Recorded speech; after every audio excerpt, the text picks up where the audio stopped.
हरि ओम। ओम नमः शिवाय।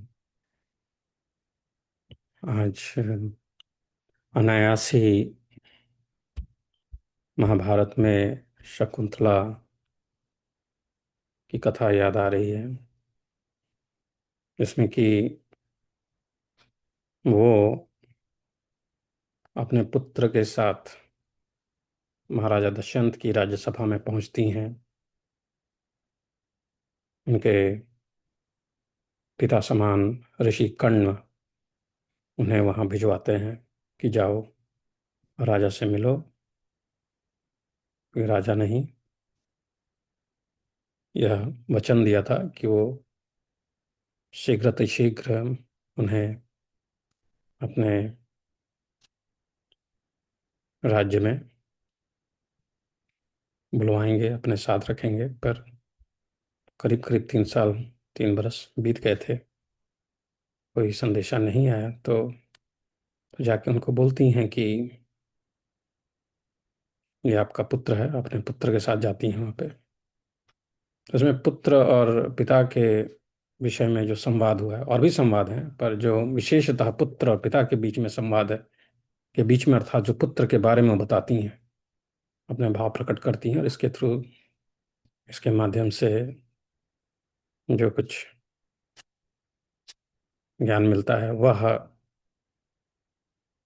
आज फिर से पढ़ने का और सोचने का मन किया, तो उन्हीं अंश को पढ़ेंगे। तो इसमें 37वां श्लोक जो है उसमें कहती हैं कि पति ही पत्नी के भीतर गर्भ रूप से प्रवेश करके पुत्र रूप में जन्म लेता है। अपने पति राजा दुष्यंत को बोलती हैं, और ऐसा ये ऐसा बोलने का कारण ये है कि जब आती हैं और बोलती हैं कि आपका पुत्र है और मैं आपकी पत्नी हूँ और आप हमें स्वीकार कीजिए, तो बोलते हैं कि मैं तो तुम्हें पहचानता नहीं हूँ। हालांकि वो पहचान गए थे, पर तुम भी वो इस प्रकार से कहते हैं। तो फिर अपने भाव को अलग अलग प्रकार से प्रकट करते हुए उसमें कि अंश भी आता है। तो वही वही जो है आज अभी उसी पे ही ध्यान ज्यादा जाएगा आज। तो कहती हैं कि पति ही पत्नी के भीतर गर्भ रूप से प्रवेश करके पुत्र रूप में जन्म लेता है। यही जाया, जन्म देने वाली स्त्री का जायात्व है। इसे वो पुराण वेत्ता विद्वान जानते हैं। भार्यां पतिः संप्रविश्य स यस्माज्जायते पुनः जायायास्तद्धि जायात्वं पौराणा कवयो विदुः। भार्यां पतिः संप्रविश्य स यस्माज्जायते पुनः जायायास्तद्धि जायात्वं पौराणा कवयो विदुः। शास्त्र के ज्ञाता पुरुष के इस प्रकार जो संतान उत्पन्न होती है, वह संतति की परंपरा द्वारा अपने पहले के मरे हुए पितामहों का उद्धार कर देती है। यदा गमवतः पुंसस्तदपत्यम प्रजापते तत तारयति, ताड़ देती है, तत तारयति संतत्या पूर्व प्रेतान पितामहान। पुन्नामनो नरकाद यस्मात् पितरम त्रायते सुतः तस्मात् पुत्र इति प्रोक्तः स्वयमेव स्वयंभुवा। पुत्र पुत नामक नरक से पिता का त्राण करता है। हिंदी में कहते हैं ताड़ दिया, त्राण करता है, इसलिए साक्षात ब्रह्मा जी ने उसे पुत्र कहा है। पुन्नामनो नरकाद यस्मात् पितरम त्रायते सुता तस्मात् पुत्र इति प्रोक्तः स्वयमेव स्वयंभुवा। पुत्रेण लोकान् जयति पौत्रेणानन्त्यमश्नुते अथ पौत्रस्य पुत्रेण मोदन्ते प्रपितामहाः।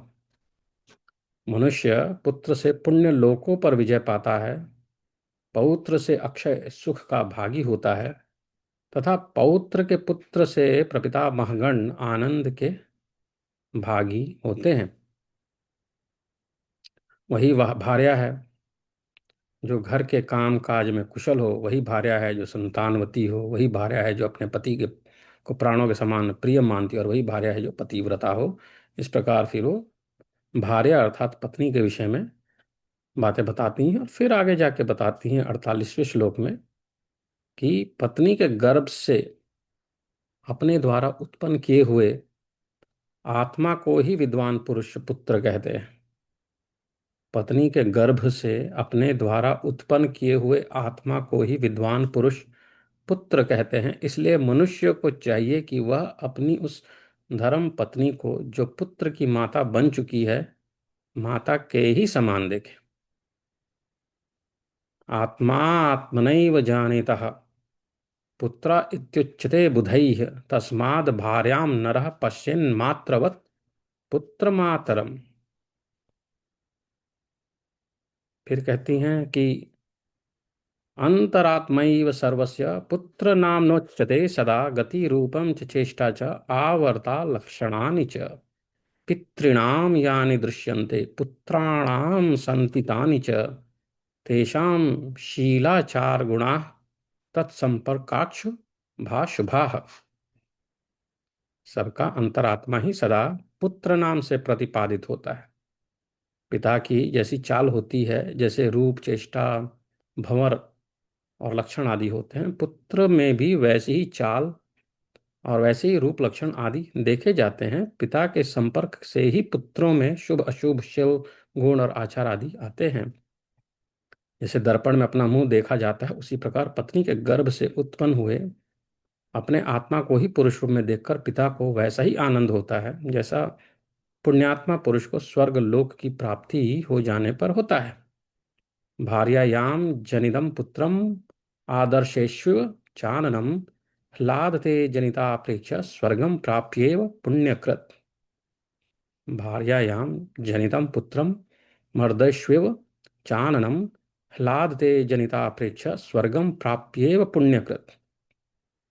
जैसे दर्पण में अपना मुंह देखा जाता है, उसी प्रकार पत्नी के गर्भ से उत्पन्न हुए अपने आत्मा को ही पुत्र रूप में देखकर पिता को वैसा ही आनंद होता है, जैसा पुण्यात्मा पुरुष को स्वर्ग लोक की प्राप्ति हो जाने पर होता है। फिर आगे बताती हैं कि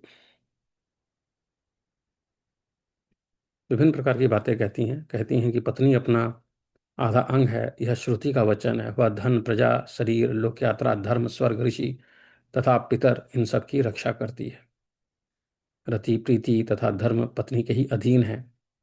ऐसा सोचकर पुरुष को चाहिए कि वह कुपित होकर भी पत्नी के साथ कोई अप्रिय बर्ताव ना करे। ऐसी बातें कहते हुए आगे बताती हैं कि आत्मनो जन्मनः क्षेत्रम पुण्यम रामः सनातनम, ऋषीणामपि का शक्ति सृष्टुम राम मृते प्रजाम। स्त्रियां स्त्रियां पति के आत्मा के जन्म लेने का सनातन पुण्य क्षेत्र है। ऋषियों में भी क्या शक्ति है कि बिना स्त्री के संतान उत्पन्न कर सकें। ऋषियों में भी क्या यह शक्ति है कि बिना स्त्री के संतान उत्पन्न कर सकें। फिर कहती हैं कि जब पुत्र धरती की धूल में सना हुआ पास आता है और पिता के अंगों से लिपट जाता है, उस समय जो सुख मिलता है उससे बढ़कर और क्या हो सकता है। प्रतिपद्य यदा सुनर्धरणीरे नुगुण्ठितः पितुराशीश्लते पितुराः श्लीष्यते अंगानि किमस्त्यभ्यधिकम ततः। देखिए, आपका यह पुत्र स्वयं आपके पास आया है और प्रेम पूर्ण तिरछी चितवन से आपकी ओर देखता हुआ आपकी गोद में बैठने के लिए उत्सुक है। फिर आप किस लिए इसका तिरस्कार करते हैं। चींटियां भी अपने अंडों का पालन ही करती हैं, उन्हें फोड़ती नहीं। फिर आप धर्मज्ञ होकर भी अपने पुत्र का भरण पोषण क्यों नहीं करते। सत्वा स्वयमभिप्राप्त साभिलाषमिम सुतं प्रेक्षमाणं कटाक्षेण किमर्थम वह मन्यसे। अंडानि बिभ्रति स्वानि न भिन्दन्ति पिपीलिका, न भरेथा कथम नु त्वं धर्मज्ञ सन स्वमात्मजम्। फिर आगे कहती हैं कि न वाससां न रमाणाम नापां स्पर्श तथा विधः शिशोर शिशोरालिंग्यमानस्य स्पर्श सूनोर्यथा सुखः। अपने शिशु पुत्र को हृदय से लगा लेने पर उसका स्पर्श जितना सुखदायक जान पड़ता है, वैसा सुखद स्पर्श न तो कोमल वस्त्रों का है, न रमणीय सुंदरियों का है और न शीतल जल का ही है।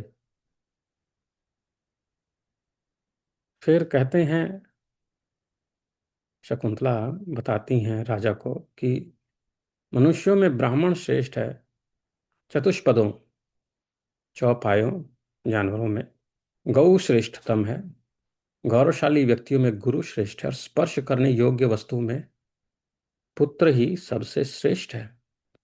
ब्राह्मणों द्विपदा श्रेष्ठो गौरवरिष्ठा चतुष्पदाम गुरुर्गरीयसाम श्रेष्ठ पुत्रः स्पर्शवतां वरः। स्पृष्टु स्पृशतु त्वां समाश्लिष्य पुत्रोऽयं प्रियदर्शनः, पुत्रस्पर्शात् सुखतरः स्पर्शो लोके न विद्यते। आपका यह पुत्र देखने में कितना प्यारा है, यह आपके अंगों से लिपट कर आपका स्पर्श करे। संसार में पुत्र के स्पर्श से बढ़कर सुखदायक स्पर्श और किसी का नहीं है। फिर वो बताती हैं कि मैंने इसको अपने गर्भ में धारण करने के पश्चात आपके इस पुत्र को जन्म दिया है, यह आपके शोक का विनाशक बनेगा। पहले जब मैं सौर में थी उस समय आकाशवाणी ने मुझे बताया था कि यह बालक 100 अश्वमेध यज्ञ का अनुष्ठान करने वाला होगा। इस प्रकार से वो अपने पुत्र के विषय में बताती हैं कि वो क्या करेगा आगे, तो उनके कुल का नाम ही बढ़ाएगा ऐसा करके। त्रिषु वर्षेषु पूर्णेषु प्रजाता हमरिंदमम, प्रजाता हमरिंदम इमं कुमारं राजेन्द्र तव शोक विनाशनम आहर्ता वाजिमेधस्य शतसंख्यस्य पौरव इति वागंतरिक्षे मां सूतकेभ्य वदत् पुरा। ननु नामाङ्कमारोप्य स्नेहाद् ग्रामान्तरं गताः मूर्धन पुत्रानुपाघ्नाय प्रतिनंदन्ति मानवाः। प्रायः देखा जाता है कि दूसरे गांव की यात्रा करके लौटे हुए मनुष्य घर आने पर बड़े स्नेह से पुत्रों को गोद में उठा लेते हैं और उनके मस्तक सूंघ कर आनंदित होते हैं। पुत्र के जात कर्म संस्कार के समय वेदज्ञ ब्राह्मण इस वैदिक मंत्र समुदाय का उच्चारण करते हैं। उसे तो आप जानते ही हैं, ये कर्म होता है हमारे सनातन धर्म में।